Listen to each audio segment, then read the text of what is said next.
What is going on, guys? Rob with Are You Down Podcast. Today, we are doing an interview with me, actually. Mike will be interviewing me on a little bit of stuff in my life. Growing up, our friendship, growing up really into sports, and then falling out of sports. A lot of my family, and a little bit on religion, actually. We hit kind of everything. Tune in. I think it's interesting. I hope you guys do, too. Okay, welcome to Are You Down Presents. This week we are going to go with Rob. Say hi, Rob. What's going on? I felt pretty weird prepping for this one. I'm very excited that Connor let me interview you, but I felt weird. I chose you. I specifically wanted to get interviewed by you and not Connor. Yeah. Yes. But the weird thing is that when you're setting up this format, we usually do kind of like an outline and then we talk about our important points. I made an outline of your life.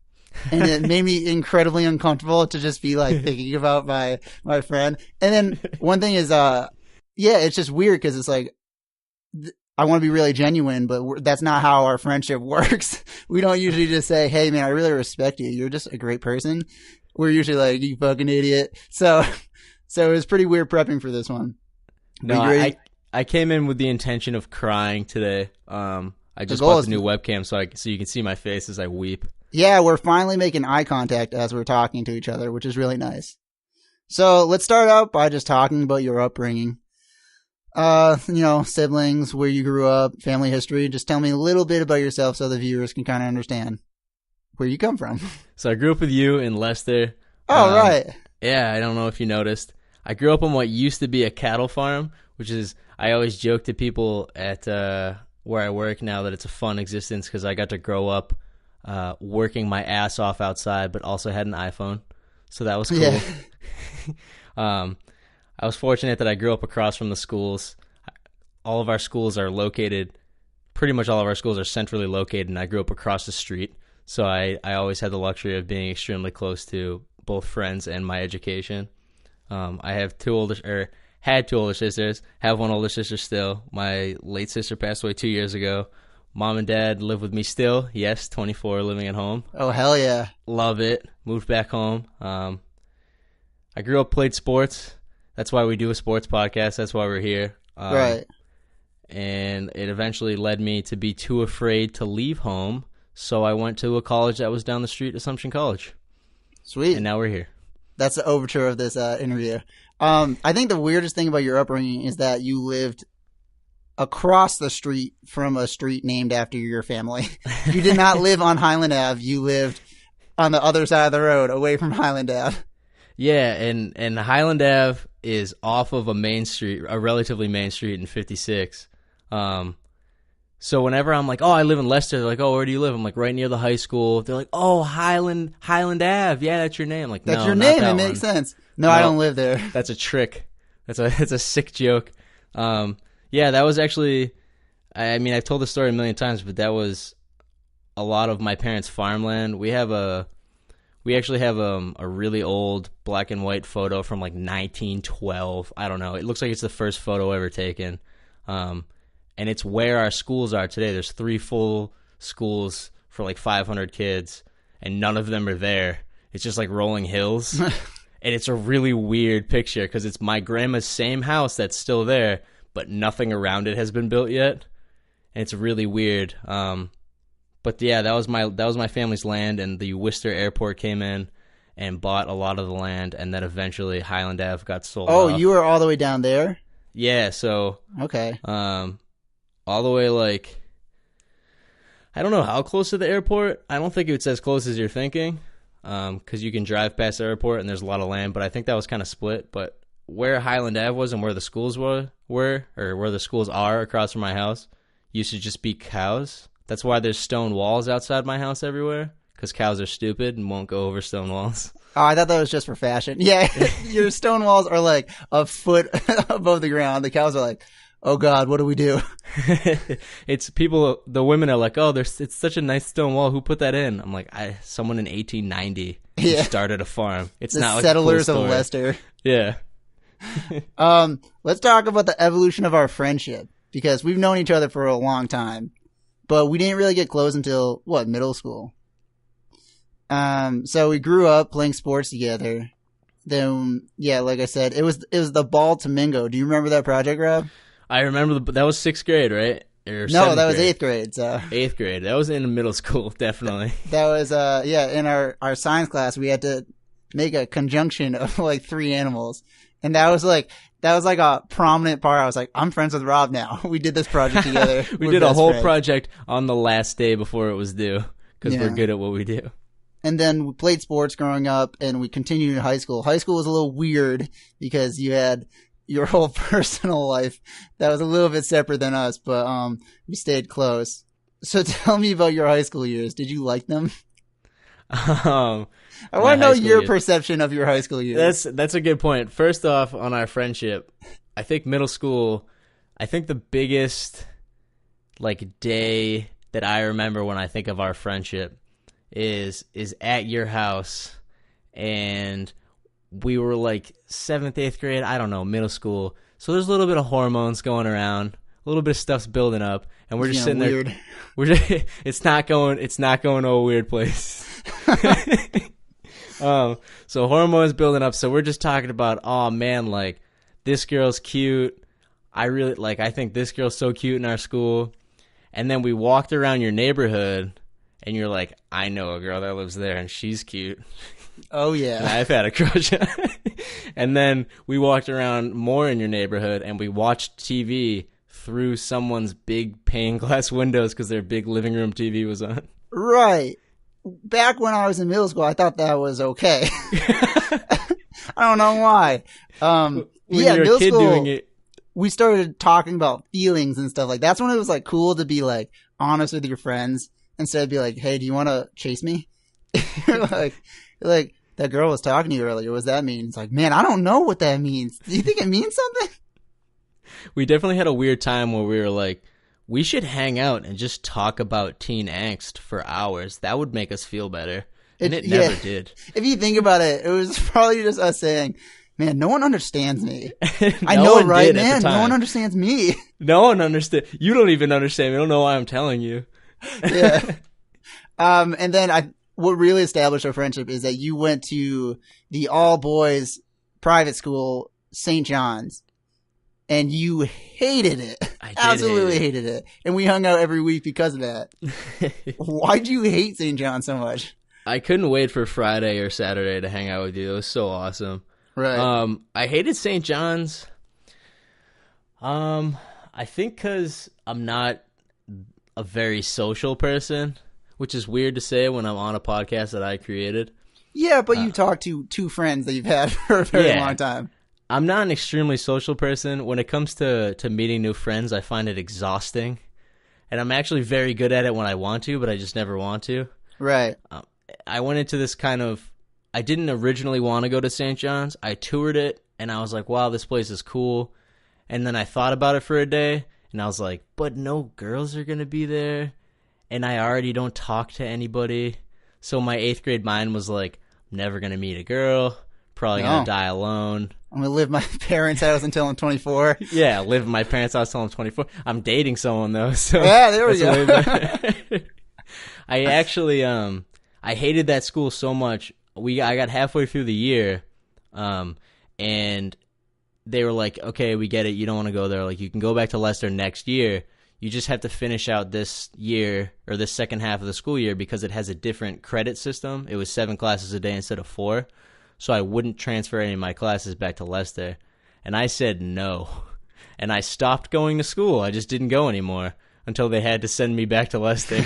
I just refused. I was just like, no, I'm not going to school there. They're like, what? And I was 5'9", $150. So they're like, damn. He's like generally the same size as me. I can't like pick him up and carry him. Yeah, we should acknowledge. Rob hit puberty when he was in like 3rd grade. 3rd grade, literally the end of 3rd grade. He stopped puberty by the time he was in 7th grade. So he stopped growing, but he could already grow a beard by the time he was in 7th grade. So he was fine. I realized I hit puberty because I got a new pair of shoes, and I have no style sense. Like my mom, for whatever reason, wasn't like, hey, maybe you should wear this because it makes you look nice. He was just like, dress like an old man. It'll be cool. It never was. Everybody will love it. I got new sneakers, and they were like the old dad, like Skechers kind of. Ooh, were they white? They might have been. They're like the fat running shoes that all dads.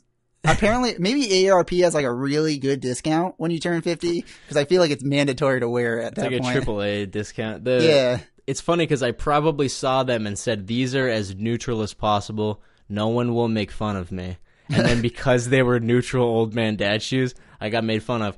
But I realized I was like in the midst of puberty because I got made fun of for how hairy my legs were, like the same day. And I was in 4th grade and I had more hair on my legs than you do currently. Yeah, no. I'm not a very hairy man for anybody wondering. I still can't grow a beard. So I just remember thinking, like, it's wicked not cool to have hair on your body. But then it got cool when I grew a beard. All of a sudden it was cool. So it was kind of a roller coaster in middle school for a while. Which, it's kind of weird to hear that, like, you were so sensitive at that age because you were, like, that force to be reckoned with in sports. So I was intimidated by you for years because you were that Little League pitcher that could throw a curveball if he needed to, but I threw as hard as I do now in Little League because I am the same size as I was now, except I'm more out of shape now. Although that kid has no fear. Let's talk about your high school a little bit. You kind of coasted, I think is the best way to describe high school. Well, coasting's kind of how I roll in general. That's your thing? Through everything. It's my thing. It's not that I'm lazy, it's just I hate doing things. That doesn't really make sense. No, high school, I definitely coasted. I dated my first girlfriend and left you guys behind like everyone does in their first relationship to varying extents. Yeah. I can't even talk about my first relationship. So, first relationship, first girlfriend, that kind of becomes your world. We were in love. We were going to get married. It makes sense, right? You're 16. You're in love with them forever. There's no one else that you've ever loved that much because there literally is no one else you've ever loved that much, which is kind of a weird thought. Yeah. But so I kind of left you guys. I kind of left you guys in the dust, which was weird. But at the same time, I was also getting fat, so I was being really productive about it. I stopped playing as many sports because I was dating a girl. Oh, you were productive at getting fat. Yeah, I was really good at getting fat. So I stopped playing as many sports, started eating more Snickers, got my license, started going to Cumbies more, getting some coffee cake. It was a bad time. I don't have a lot of memories from high school. It's kind of a weird question because I don't think back to high school maybe as much as you, who topped in high school. Yeah, my glory days are... No, I mean, I liked high school in the time period, but then I look back and it makes me cringe at all this stupid stuff I've done. Like, you ask a girl to dance at a dance and she says no. And at the time, you're like, it just wasn't in the cards. Yeah. And then you think about years later, you're like, I think I was drooling as I was talking to her. Like, you're just this weird kid. But I always think about us. I mean, we grew up in the same town. We grew up playing the same sports. We grew up very similar classes. We were the cool kids in the honors classes. Because we did our homework that morning instead of the night before. Still got A's. Well, I didn't. But really, our upbringings were very different because you had kids around you like all the time, and I never think about that. And how much did that shape you? Because you're how many years is the difference between you and your sisters? Let's see. My oldest sister would have been like in her mid-30s, and my middle sister's around 30. It's bad that I don't know anyone in my family's age, but I do not. So what? It's like at least 7 to 8 years. I didn't do the math. For my oldest sister, it would be like, I'm trying to think. Go from your youngest, because that's the easiest way to do it. If I'm 24, yeah, my oldest sister's like 10 years older than me. Okay. But yeah, and then they had kids young, so you had kids around you all the time. Yeah, so I became an uncle when I was like 12. And one of the more interesting facts about the amount, I'm an uncle 5 times, and one of the more interesting facts about how it's worked out is because both my sisters had kids young at 19 and 20, I actually directly lived with 4 out of 5 of the kids that I am an uncle to, which is weird. It kind of makes it more than an uncle in some scenarios, particularly my youngest nephews. I'm an uncle to a 16-year-old, a 10, 9, 8, and a 7-year-old. So the 8 and 7-year-old lived with me for like 2 years, and it's been off and on from like, holy crap, it's way more than 2 years, for like 4 years. It's been a off while. and on. Yeah. It's been off and on from like 3 until 7 or 8. So that whole time frame. So I kind of see them weirdly more as brothers. Okay. Nice. Yeah, you kind of had to take on this role model existence that I've never really had to do because I was the youngest one in my family and my 2 older sisters haven't had kids yet. So, but shout out. I doubt my sister Sarah listens to this podcast, but she recently got engaged this weekend. Married, so she's not getting married. That's the thing. So that's my big thing is for years. I mean, she's only 26 and or 27 now. Yeah. And for years I've been trying to convince her and Matt to have a kid because I'm ready to be an uncle. What's gonna happen? Yeah, I'm ready to have like a meaningful relationship with a kid and not have it be weird. But I'm not ready to have my own kid because that sounds like a fucking nightmare right now. So I was like, you guys need to have a kid. It got to the point where we convinced Matt's little brother that was 10 years old at the time to convince Matt and Sarah to have a kid. So we had the whole 2 families trying to convince it. My parents did not like that joke. The McGrail's parents did not like that joke, but me and Tim McGrail found it hilarious. That's funny. And now the parents can't be mad because it's coming 9 months from now. Yeah. But yeah, did growing up with your nephews kind of shape who you were? Did it change your trajectory that you would expect you to grow up at this age? It's weird because growing up, I grew up in the house next to my cousins. And my cousin, I had a cousin who was 6 months younger than me, so he was in the same grade as me. But I never really related to him too much. I always related to my cousin who's 4 years older than me. He was always like the coolest kid growing up. In his rap group. In his rap group. He was in his rap group, and you guys make fun of him a lot, but I make fun of him a lot. I'm not trying we say, joke a lot, but he's a good dude, and bad. He was amazing at sports. So, I mean, that was the big thing for you guys. He's never been much of a school guy, but he has this uncanny, he has just this kind of fabulous viewpoint on life in general. He seems to, from my perspective, and I'm sure it's a little slanted because I was young a lot of the time when I knew him, but from my perspective, the way that he reacted to things was always like just the right amount. I remember being young, him flipping out on my other cousin for throwing bad pitches in wiffle ball, and it always seemed like he was unnecessarily angry, but only to a point where it would make you legitimately play better wiffle ball. Right. It was weird, and for whatever reason, I always respected him for having these, just being around and having these kind of, in my mind, role model level reactions to things. So me growing up, having 3 boy nephews that are younger than me, sorry to my niece. It's a little different for whatever reason. But having 3 nephews that are 10, 8, and 7, really like playing sports, and they're at my house every Sunday, I kind of I want to be like that for them.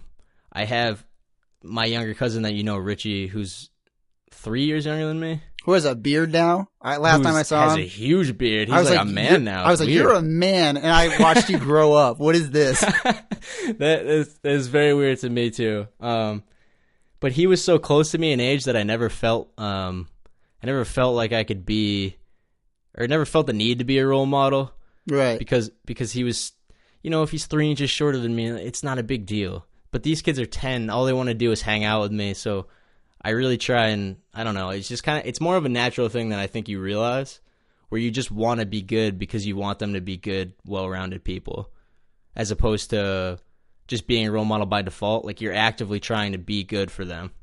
It's very weird. Yeah, but I think it really shapes who you are, because you're at an age where you're just thinking me. And then all of a sudden, subconsciously, you're not thinking just about yourself because these little kids are just moving around everywhere, and you're like, well, I want to make sure they're safe, and I want them to have great lives, and I don't care about myself as much right now because these are just minuscule problems. And look at these kids; they need to literally grow, and I can help them with that. Yeah, I agree. And one of the best things I ever did was when I first started dating my girlfriend in college. I think it was my sophomore year of college. So how many years ago is that? Is that 4 years ago? Oh my God. Yeah. Ugh. Yeah. So 4 years ago, I decided that every Sunday, or as many Sundays as I can, I would be home with my family.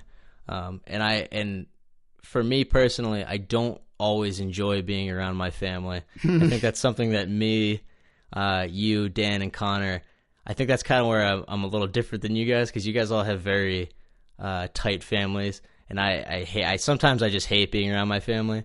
So being that kind of role model and wanting to be around has definitely helped keep me around my family, because otherwise I wouldn't go home, because I didn't live at home for 6 of the last 7 years or whatever. I didn't live at home, and I would have never gone home if I didn't have them as a reason to. I would just have kind of isolated myself from my family. But this perfectly transitions to our next topic. You went to college 15 minutes away from your home. It's like 18 with traffic, dude. Oh, right. What traffic in the back roads of Worcester do you hit on your way to Assumption? Dude, you don't even know. There's a lot of disc golfers go to Marshall Street sometimes. Flag Street gets really busy sometimes when you get out towards Worcester. Why did you decide to go to Assumption? I don't know why I decided. I think I went to Assumption because I didn't really know where I wanted to go. I felt very comfortable there because we had practice. I had been to Assumption College maybe 10 or 15 times already just growing up in the area, whether it was us having soccer practice there, me having a baseball clinic, like stupid stuff, where I had been on Assumption's campus a lot already.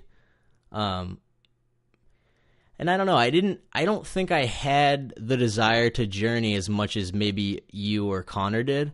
I didn't really seek adventure. And it's not because I'm an adventurous person, but I think in my mind I felt like I had learned enough for now, and I just wanted to be comfortable at that point.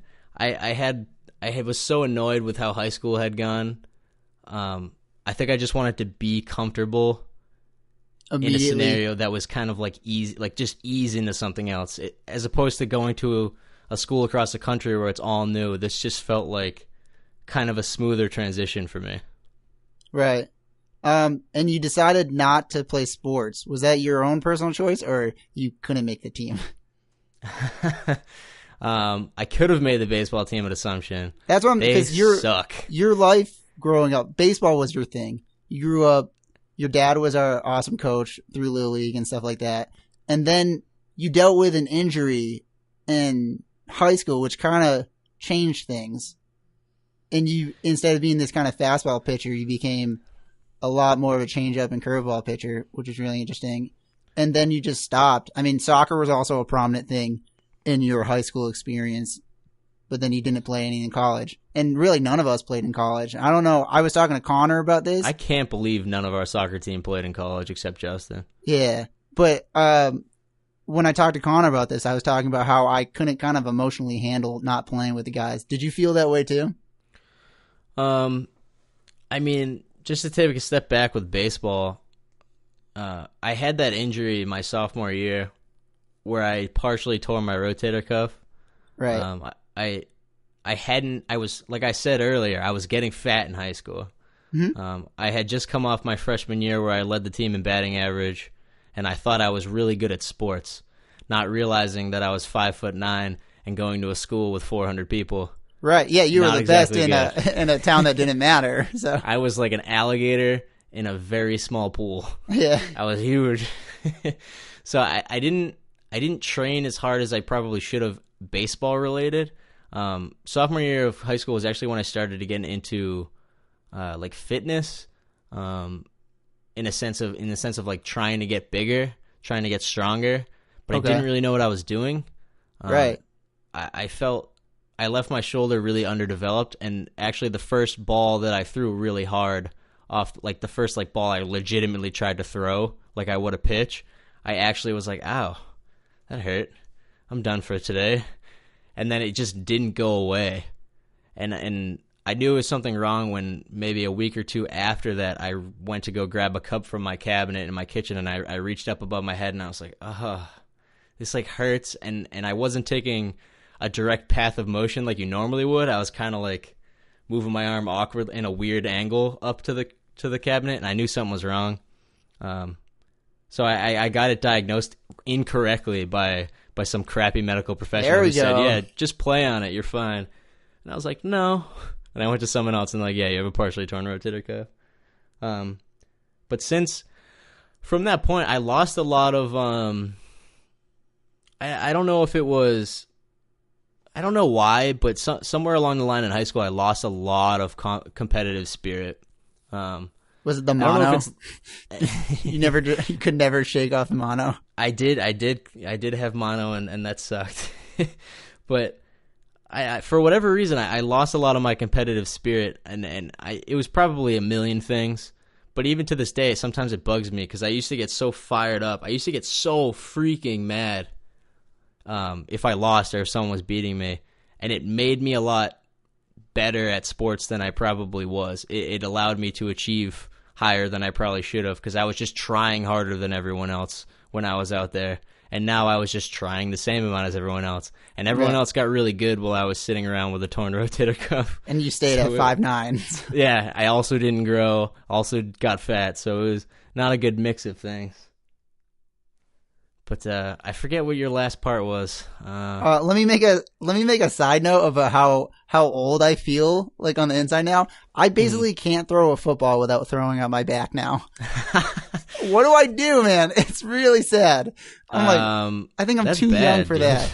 That's really bad. I don't know how bad my form is.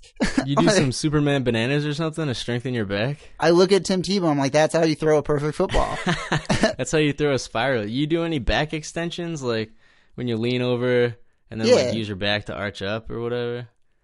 Are you talking about like stretching my back? Or are you talking about when I throw like a football? Because I don't think I workout. Like an exercise to get your back stronger. Yeah, I'm working on it. It's really I mean, I hurt my oblique a while ago, and that's kind of what I need to rehab. But it doesn't hurt when I run, and that's what I've really been focusing on. The only thing you do? That's not the only thing. Basically, I'm working out to not lose too much weight right now, and it's still happening. The thing is, I need to eat so many carbs, and when I do a run, I did 18 miles on Sunday, and I burned over 2,000 calories. Pasta. And I'm not the type of person that can eat 4,000 calories in a day. It's easy. Once you start doing it, it's easy. I cannot financially afford to eat 4,000 calories a day. I am eating so much pasta. But yeah, the second thing is soccer. Soccer was another thing that you were very into. Yeah. So not having friends to play with, I was lucky that Ruben was my roommate, as you know, and he's Mexican, which means he loves soccer. Ruben. So I had a nice transition from being the goalie that sucked at soccer to playing soccer for fun in the field. And I was still able to all my friends at school play soccer, so I kind of put all of my effort into just trying to have fun and competitive intramural soccer. That's true. You could also switch your position. That's a big thing. I did not want to go to goalie, so I was like, I'm just going to stop soccer. You chose, your sophomore year, you chose to declare a major, and it was economics. What the fuck is economics, Rob? So at the end of my sophomore year, beginning of my junior year, they said you have to pick something. Okay. So I said, what's going to get me a job after school? You know, some of us think on our toes. That's on your toes? That doesn't sound like major. On the toes. I was thinking on my toes. I was like, how can I make money tomorrow? Well, if I sell this guitar that I just spent a bunch of money on. No, so I wanted to major. I always liked business growing up. I always liked the idea of like the guy in a suit looking all snazzy and just being rich. As you were wearing your swishy pants? Yeah, that's probably why. It's probably because it was the farthest thing from me. Right. You want this new life. I wanted to be new Rob. I liked economics from a nerd standpoint because it's math with a lot of human elements in it, because there's literally stuff like you have to try and measure consumer confidence, like how confident are people buying stuff right now, and that's completely immeasurable, which makes math less annoying because you can just be like, oh, we got it wrong, but like who could have predicted that, which makes it a little nicer. But I minored in finance. Yeah, I minored in finance so I could get a job. And I really I liked math a lot in school, but I had math with you in high school, so I didn't learn anything. Okay, I just talked to you the whole time instead of learning. The class we were the worst at was Spanish. No comprendo. I still tell the story today that I missed 13 homeworks and the midterm, and I got a C. In that Spanish? Is forever. Yeah, that's forever going to be my favorite academic story ever, because that should be impossible. That doesn't make sense. The teacher loved me. I would always get pretty good grades in all my classes, but then I would get excessively talkative, and my parents would be so pissed. Like, I was like, this is fine. They'll be fine with it. And they're like, are you kidding me? And I was like, what do you mean? I got an A. Like, why are you mad at me? I was so nervous around your parents in high school because they didn't like me, because every class you were in with me, you got bad grades. And yeah. I used to be like, don't hate me. I'm a cool guy. When I turned 18, my parents did a complete 180, because they were like helicopter parents, and they were tight asses and no fun. That's mean. It's not that extreme. But my parents sucked. I hate them. Well, yeah, maybe I was just worst. a dumb kid. And you guys didn't should listen to this. I understand why my parents were the way they were now, because I've grown up and I realized how stupid I was as a kid and how petty everything was. But yeah, my parents were pretty intimidating to my friends because I was intimidated by my parents, and then they turned into like the coolest parents ever. And now I can talk to them about a lot of stuff. So, on your parents' note, I love your parents. They're great. Bob taught me so much about baseball and stuff like that. But there was definitely a phase when they did not like, well, your mom was really, really at her wits' ends with me. And it was when we got into Xbox. Yeah. Because I couldn't stop swearing, and your mom did not like that. She's like, oh, God. Yeah, oh, God. My mom is so into God and church in general. She literally is the person that plays piano at the church. Yeah. You can't get more involved in the church without being the priest. And Mike comes over, and I score a goal on him in a game, and he's like, fuck! Shit! I didn't like losing. Just screaming in the middle of my house. It's like an open floor concept. My living room's huge, like 30-foot ceiling, echoes throughout the whole house. Everywhere. Every room can hear me swear. And I was like, really, this is the design flaw. It's not me. My mom's just texting me like, tell your friend to shut up. He's the worst. I hate him. Get him out of my house. And it was one of Not those. Really. Yeah, no, it was one of those like, I could tell I shouldn't swear around Mary. And like, she's the last person I want to disappoint because she's such a sweetheart to me. She's so nice. All the time. And then I'm like, fuck, damn it. Shit, I just swore. Oh my God, what have I done? But you brought up that you grew up in a religious family. And religion is something that we really don't talk about much in our friend group. But you grew up with faith in your life a lot. And I grew up in faith in my life a lot, but then I kind of... Super different than I did. Yeah, I really... I don't follow any religions anymore, but are you still a religious guy? I'm a relatively faithful person. Yeah, I'm on that. In a sense, but I don't really like going to church, and I don't really like organized religion, but I also was able to be such a part of it that I understand some of the values that it has. Everyone complains about religion because they talk about all the rules and, priests telling 10-year-olds they're going to go to hell. And obviously we all know that's bad. But there's a certain level of just like peace and patience that's taught throughout the church.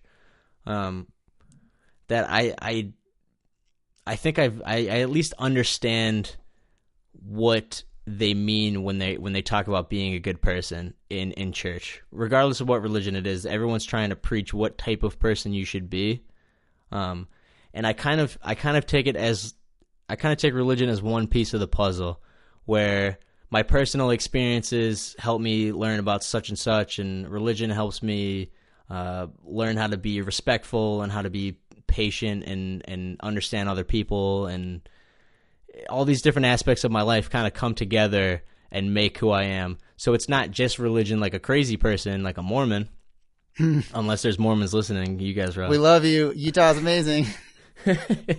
But like not like a crazy, ridiculous person who's all about religion. But I'm also not the person who's like F God, religion's a cult. I see. I'm too rational to just write it off. I see why it has value. Yeah, I kind of agree with more with that, because I think faith's super important, and it doesn't matter what your faith is. It's kind of, as long as you believe in something. I think there's something great about having this greater being that you kind of lean on when you're in trying times. It's really just like an heightened form of optimism. I kind of think of it that way.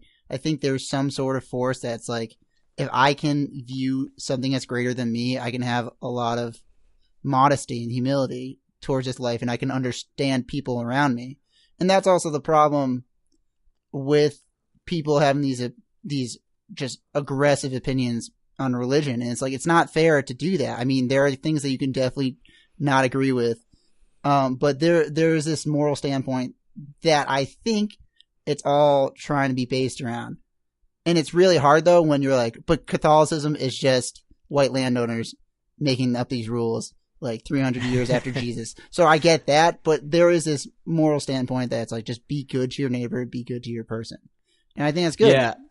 I think when I think about religion, I always think about the Bible, obviously, because I grew up in a Christian household.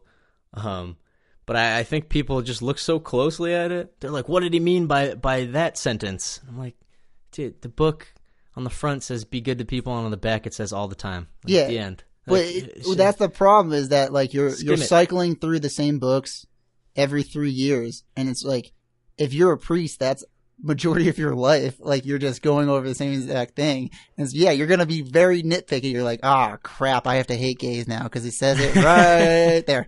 Like, I also love to think about, not to go too much on the Bible, but I love to think about the Bible as a great written story by actual people, because that's what it was, right? Is it was written by actual people, or at least a person. I don't know who wrote the Bible, but was there one person? No, it was supposed to be written by a bunch of people. So, like E. Cummings wrote the Bible in 1975. We just didn't know.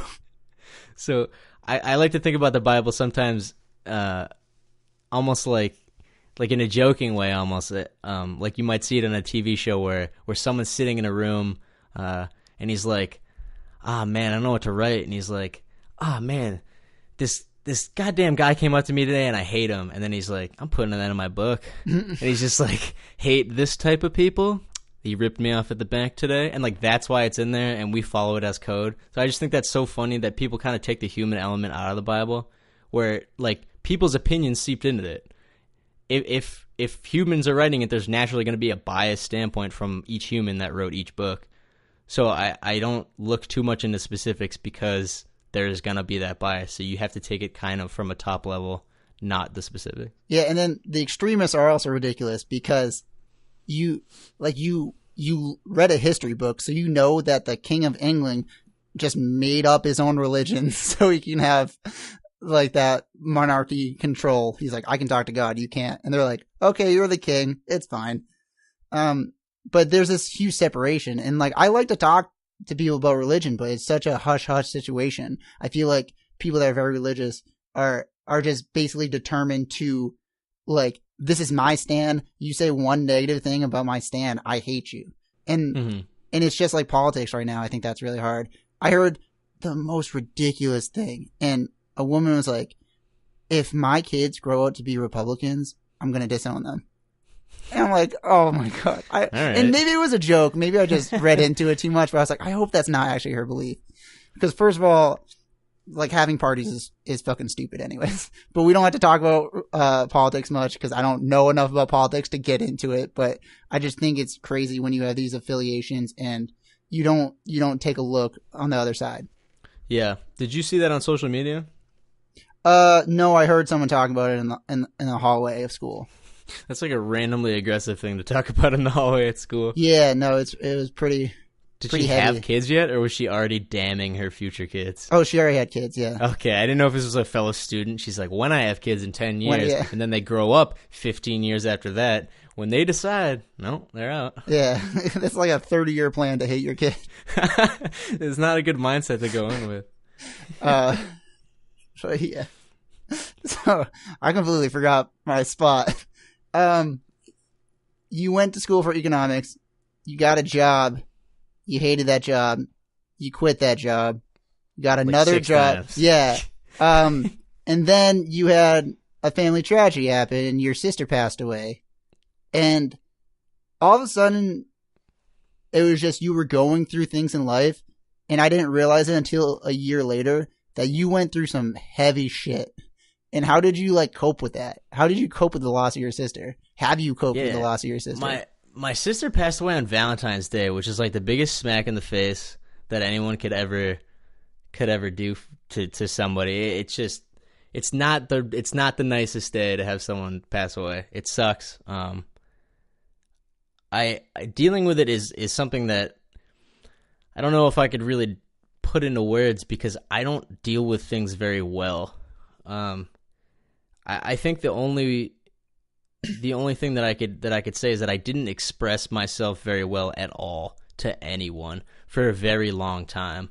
There was a couple times where there's a couple times where like I wept talking to someone about it. But it felt, those times tended to be so early after it happening that I wasn't really expressing things. I was just feeling them. I wasn't working through things. I was just still in the midst of it. But afterwards, this really nice girl at my school named Jules, she used to call me Buddy because she thought she was funny because I always had my earbuds in. Oh, that's terrible. But I always, it's like the worst joke ever. Does she know that like a common nickname for someone is Buddy? Like my mom calls me Buddy. When I don't know a boy's name, like one of my students, I call him Buddy. She's like the nicest girl I've ever met, like such a genuinely sweet person that I couldn't make fun of her for it, and I actually I really like her as a friend. So I never made fun of her for it. But the reason that I always had earbuds in was because I hated to be alone. I have this really bad. Wow. I have this really bad like when I'm upset or particularly in times when you might be more depressed, I like push people away in hopes that someone will like knock down the door and come and like talk to me. Right. Which doesn't work. No. People hate annoying other people. Like people hate being a burden on other people. So I'd be like, I don't want to talk to anybody. And then I just sit alone and be like, I wish someone talked to me. Right. And it's so unhealthy, but it got to the point where when I was at Assumption, my sister passed away very early into my second semester. That makes sense, right? Yeah. So very early into my second semester, so I had to finish school. What year? Sorry, what year? My senior year. Right. Second semester senior year. So February, right when we went back senior year. So like I missed like a couple weeks, but like I had to finish school, which was really fucking annoying. I really didn't want to go. I really never wanted to go to school. And it was the first time in my life where I couldn't get out of bed in the morning. And I remember I got an email from 2 teachers that semester. They were like, you got to start coming to class, man. I was like, I'll be there on test day. But I think to kind of encompass that whole thing is I kind of dealt with that whole scenario by just trying to be like everyone else.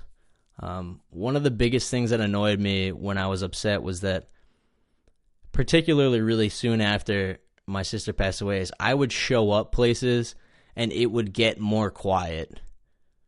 And that's like the most painful thing that you can ever do to somebody, because I sit at home and my family's obviously devastated, and I'm just living in this incredibly depressed environment all the time. So I leave my house, which at the time was an extremely large amount of effort for me to do. And I show up and I just want you to ask me like how the Red Sox game was. I just want you to treat me like a human being. And instead you kind of treat me with these kid gloves. Right. And yeah. that always made me so mad. Like, just please just treat me. I'm still a person. Just please treat me like a person. I'm not this like damaged good. I mean, I was, but I didn't want to be treated like Right. one. How long did that last for? When did people start treating you normal again? With with people who aren't your close friends, obviously they don't know. With my Right. close friends, I'm a pretty like poignant person, so I was pretty vocal about like stop. Like have told people like stop treating me weirdly. Right. I was yeah. pretty vocal about it.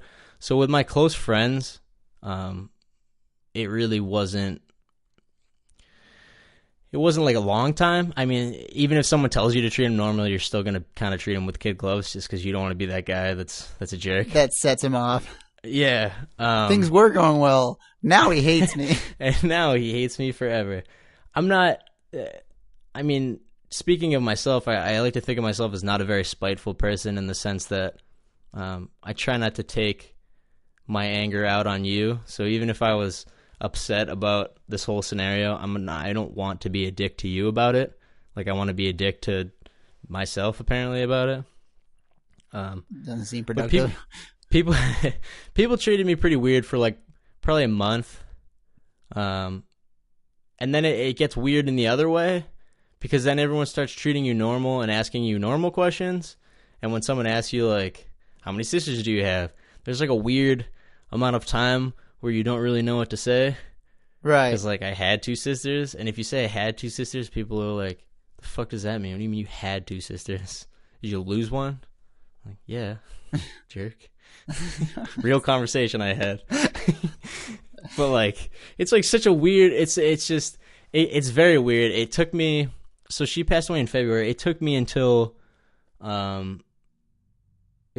probably halfway through the summer to get over it.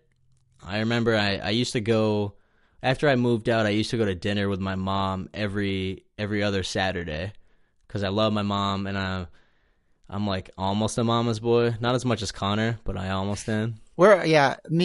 Me too, man. I love my mom. I'm such a mama's boy, especially because I'm far away now. My mom texts me goodnight every night, and sometimes she's just tired and she forgets. Like very rarely, but she does. And then I'm like, I wish my mom texted me tonight. See, I don't have that, but I went to Panera Bread, which I hate Panera Bread. Just want to throw that out there. Yeah, that food sucks. Unless Panera Bread wants to sponsor us, then we love Panera Bread. If it's not those cinnamon bagels that are all like sugary on the outside, that are just a dessert, those are delicious, but everything else sucks. I don't like getting bagels in public because it's like, am I supposed to be okay with the fact that every bagel is slightly stale wherever I go? They've been out the whole day? Yeah. I know you cooked these at 5 a.m. Yeah. It is now 10. Do you not own plastic bags? What the hell? Yeah. I went to Starbucks, and it was the first time in a long time where I've ever just been candid with my mom. Sorry, what did I say? You said Panera. Yeah, Panera. What did I say? What did I say wrong? You said Starbucks. Well, I was at some mainstream food location. Yeah. It was the first time I'd been candid with my mom in probably forever, because I'm such a reserved person. And I just sat down and I was just like, I am not happy. Like, I'm not okay. And I was actually really mad at her because I don't think she knew what to say. So she didn't really say anything. And I was really mad at her for about a day. But from that point on, I kind of really turned a corner. I made it a point to start hanging out with people more than I was, just to be up and active. And I think as much as just that moment was kind of like a personal triumph for me, to just kind of let things out, just let it out. And from there on, I could kind of move forward. Yeah, that's huge. And that's hard for your mom because, I mean, she just lost a daughter. And it's like she has to help her son cope with her losing a daughter, but then she has to deal with her losing a daughter. Yeah, the thing that blew my mind was that summer we actually spent a lot of time together. That was right before I moved to Colorado. And we were working out a bunch and getting Caribbean sunsets at that so good that smoothie place. So good. And you were just like, you seem like Rob. So I don't think I ever asked like how you were doing. And like sometimes I can't stop thinking about that. That I just like I was like, Rob's Rob. He's always good. He's always been the one that's like had things in control. He's always made the right choice, and he always thinks before he makes actions. And then I was like, I never asked one of my best friends, are you okay right now with your sister's loss? So, by the way, I'm sorry about that. I think I'm definitely, I wouldn't blame you. I think I'm really good at compartmentalizing things. When I'm upset, I'm only upset when nothing else is going on. So if we were hanging out, I was having fun, and that it didn't matter. It didn't matter if I had gotten hit by a car earlier that day. I would have been happy to hang out with my friends. It's more the times in between, which is, like I said before, why I always had headphones on. Right. Because weird walks in, like waking up in February when it's 10 degrees and walking to your class and sitting there in a class where you don't talk to anybody because it's an 8:30 class. It's like a lot of downtime for someone who doesn't really want to spend a lot of time in their head. Right. Yeah, and it was also kind of, I've always been the friend that like people talk about their feelings and stuff. Like I'm the one that they console themselves to. And I didn't want to be that guy. I didn't want to be that typical guy. Be like, hey Rob, how you doing? And be like, fuck you, Mike. I know what you're doing right now, and you're just doing this for yourself. You like being that guy. So I was really afraid of that. You're selfishly trying to help me. That's what I was, yeah. I actually talked to Dan's parents about it. Some of the smartest people I've ever talked to. Yeah, they're just very rational. Just very calm. They don't really sway too much in one direction, at least with us. With Dan. Yeah. Well, that's their baby Dan, over there. But just being a friend of the family, they're very composed when they give us advice. So I actually had dinner at Dan's house, and they asked me how it was going. I was like, it sucks, and I was like tearing up at the dinner table, but I don't know if they'll ever know. But that one meant a lot to me. Dan's parents mean a lot to me sometimes. Oh yeah, I call his mom Mama Kath because she really is like another mother to me. I mean, she's been there. I've known her since I was 4. You've known her since, well, you and Dan got close in middle school, but you've known them forever because we were doing sports together. Me and Dan got close in 5th grade. 5th grade? Oh, Miss Early's class, yeah. When I was like, Rob's taking away Dan from me. I hate him. And then I got really close to Dan. You took Dan away, and I was like, oh, Mike's taking Dan away from me. We should form a trio. Yeah. And then Connor came in and was like, fine. You can come too. Just kidding. We love Connor, even though we give him so much shit on this podcast. Okay, you have a job now, right? Are you happy at your job? You're at a point, you have a job where like, if you got someone pregnant and she left you, it wouldn't be an easy life, but you could support that child. Yeah, I'm at a job, and it's a pretty stereotypical cubicle job, and I don't hate it. It's the first job that I don't really hate, that also pays me well. Yeah. Because when I was in high school, I worked the maintenance job at Pleasant Valley Country Club, and I loved that job. But it paid me $13 an hour, so I was like, you can't have a life with that. Not really a career. Yeah. So I was fortunate that I was working at Hanover Insurance, and I hated that job because they had about 1 hour's worth of work for me to do every day. But I had to be there for 8 hours. You're just sitting there. So it's 7 hours of me trying to use my phone without looking like a bad employee, which after a while just makes you look like the guy who's always texting and looks up at people when they walk by. Now you're the guy that tries to hide that he's texting. Yeah. Like, it's not any better than the guy that's texting. You can be as good as you want at hiding texting, but over 7 hours, you're going to get caught. Oh yeah. Like, I got my phone plugged in because it's dying. Yeah. It was so boring. I hated it. And I was on contract there, and they actually called me in because I was supposed to work 8:30 to 5, and I worked 8:30 to 4:30 because I'm a badass. Nice. Might I add. You rebel. And they fired me. Oh, nice. I did not know you were fired. It technically was not fired because I was on contract, so technically they just didn't rehire you. In the middle of it. So right, yeah. Like weird timing for that contract to end. but they brought me in, and I thought I was going to get like a warning or like maybe yelled at. And she was like, you're bye. I'm like, what? And that day that I got fired, I actually got a call from the job I have now, and they were like, we want to hire you. And I was like, thank you, Jesus. Someone's looking out. I had just leased a car, and the reason I leased the car is because I had no money, so I couldn't put money down. So losing my job meant I still had no money, but I now had a car lease. So I was freaking screwed if I didn't get hired. It was a long 2 weeks of just not spending any money, waiting for me to start my other job, because I had to pretend I didn't get fired. I couldn't be like, oh, I'll start today. I got fired. Don't worry about it. Yeah, I have plenty of time to come in. I had to be like, yeah, 2 weeks works for me, because I have to finish my job that I totally still have, I promise. Didn't get fired. But I like my job. I started as a temporary employee, and now I'm full-time. And the only reason I hate my job is because it's the first job that pays me like a legitimate salary, which means I can't leave. Yeah, you're committed. Because I had worked. I worked a sales job that was commission based, and I worked at the bank for $15 an hour, and I worked at Hanover for $17 an hour. So none of those, the difference between $14, $15, $16, $17 an hour isn't like a lot.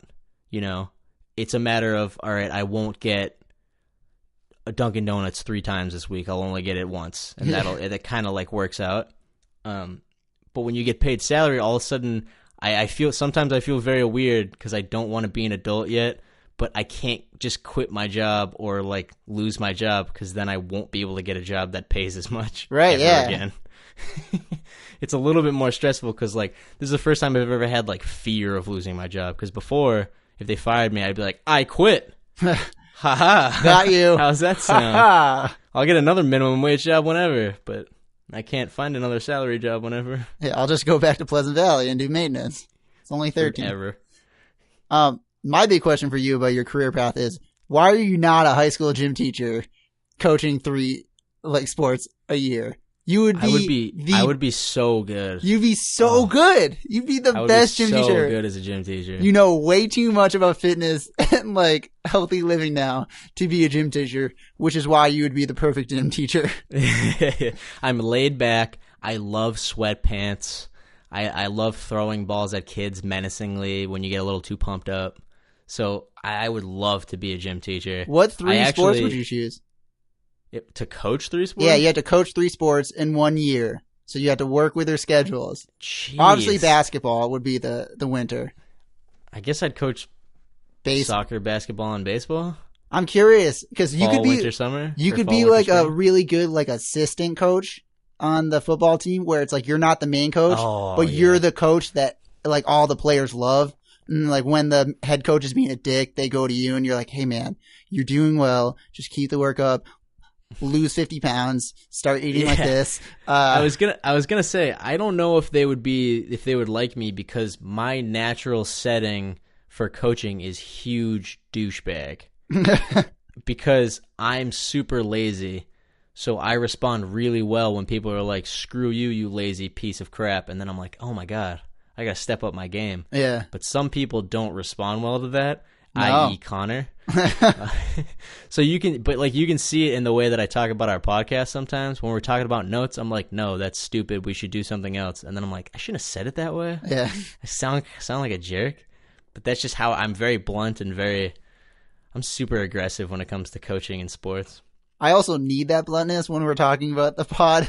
So I completely agree with what you said. And then you like try to rephrase it later.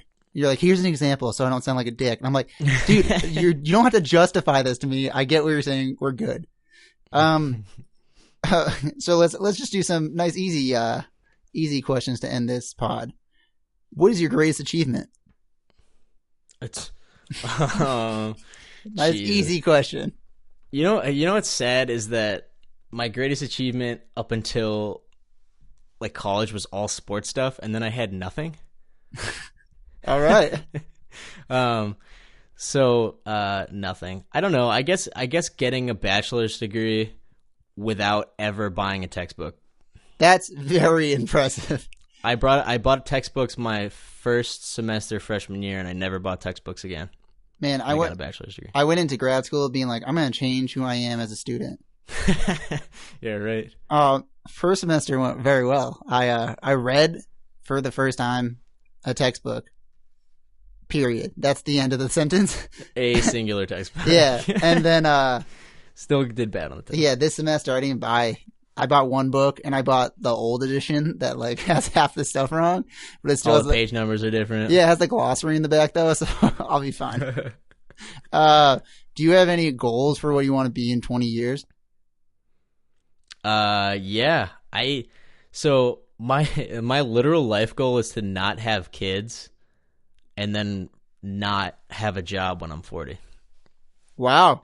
And I actually like have an entire process of how I'm going to do it, and it's like super feasible, but it completely hinges on me not caring about anyone around me for like the next 4 years. Is it involved with Are You Down podcast making it? Yeah, so Are You Down podcast is going to become a multi-million-dollar podcast, and then I'm never going to work again. Oh, well, yeah. It's not going to seem like work because we're going to have so much fun. I'm going to wake up every morning and just love my job. And then I have one more question, which I think is the most important question to ask the infamous Rob Hyland. How are you so good at getting a farmer's tan? So I played baseball my whole life, so I was always in a shirt. So now I think my upper arms don't tan. To be 100% honest. I think my forearms are super used to the sun, so they tan right up. But my upper arm is like we've only been seeing the sun for 2 years. We don't know what the hell's going on. I can't handle this. It's the most prominent farmer's tan I've ever seen. It's not just because you have a farmer's tan. It's because it's two extremes. You're very tan. I tan up a ton. Very tan. On my neck, face, and forearms. They're like really brown. And then you are uncomfortably pale underneath. You can see veins. You can see like your whole respiratory system. It makes absolutely no sense. Yeah, and yeah, you go to the beach and don't wear a shirt at all, and then you come back from the beach with a farmer's tan. Like burn it doesn't and make go any back sense. To white. It doesn't make any sense. It's getting better too, but it's still. I've been trying to make it like a softer transition, so the white kind of like blends into the brown. It's not like a hard line cut. Yeah. And it's getting better, but now I just get wife beater tans because I play basketball in wife beaters. Oh, you're an asshole. Or cool. tees as people call them. My mom doesn't like when I call them wife beaters. Well, that's a fucked up name for something. You can't name something wife beater. Like that's just messed up. The thing is that it's still like, I wouldn't say socially acceptable to call it that, but like people still call it that. It's super socially acceptable. It's just like there's a lot of things you can't say anymore. They're trying to change the mascot of the Washington Redskins, but you can still say wife beater, which doesn't make sense to me. I can still reference a shirt saying that people who wear it beat their wives. Yeah. And they always in my head, everybody that wears a wife beater has Cheeto stains on their wife beater. I definitely have some food stains on my wife beater. It's like specifically in like a handprint of just like dragging the fingers Probably down. Chex Mix. Some Chex Mix bold. The cheddar Chex Mix. Yeah. Yeah. It's ridiculous. Some Pringles. Well, Rob, I'm glad I got to interview you today. I learned a lot about you. We got super off topic, man. I think you don't know the outline because this is the topic. I know, but I know we did. I know we went pretty out. We talked about some weird shit. Yeah, no, that was really cool though. That was very interesting. And I don't think we said anything offensive, which I think is the hardest thing to do on a podcast. When we go talk off about religion and someone is gonna get mad. That's what I'm saying. But we said, hey, we support both sides. We basically played the fence for every serious conversation. We conquered it. Yeah. Okay. Thanks for joining us for Are You Down Presents. This is Mike, and I talked to Rob, and we will talk to you later. And that was good, man.